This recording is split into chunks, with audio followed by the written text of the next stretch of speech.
Hello, Michael Climbs here from Money Marketing.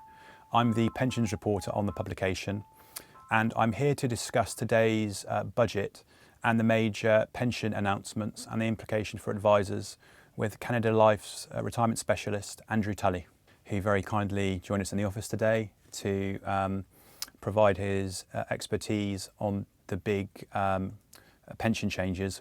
And I was just hoping that Andrew can just explain to us the significance of that change and how it might affect financial advisors.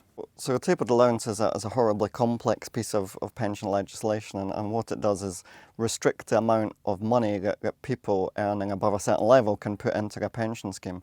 And there's two different earnings triggers, which doesn't make it any easier, but generally people whose income plus their employer pension contributions were over 150,000 saw their annual allowance reduced from 40 down to as low as £10,000.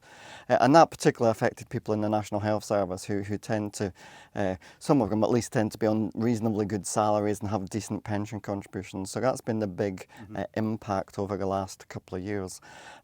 So the changes announced today increase those thresholds very significantly, both of them by 90,000, so up to 200 and 240,000 different thresholds.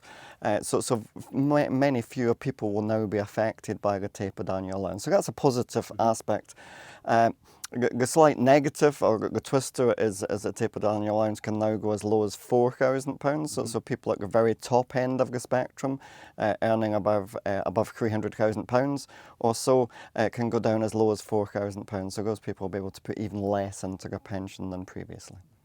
And can you just talk a little bit about the implication of this change for maybe other public sector workers and the wider pension tax system? Because we've known in the past that sometimes the Chancellor tinkers with one aspect of it and then it leads to problems in other areas. So is there a risk here with that?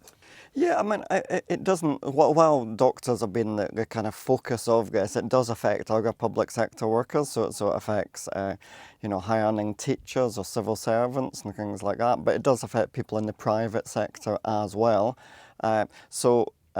But in general, it feels a little bit of a sticking plaster solution. So we still have a horribly complex system. We still have a tapered annual allowance, which seems a very complex way to try and restrict tax relief. So I wouldn't be surprised if, as we move forward into the future, we'll have a more fundamental reform of pension tax relief, which might be a more straightforward way of trying to limit that particular issue.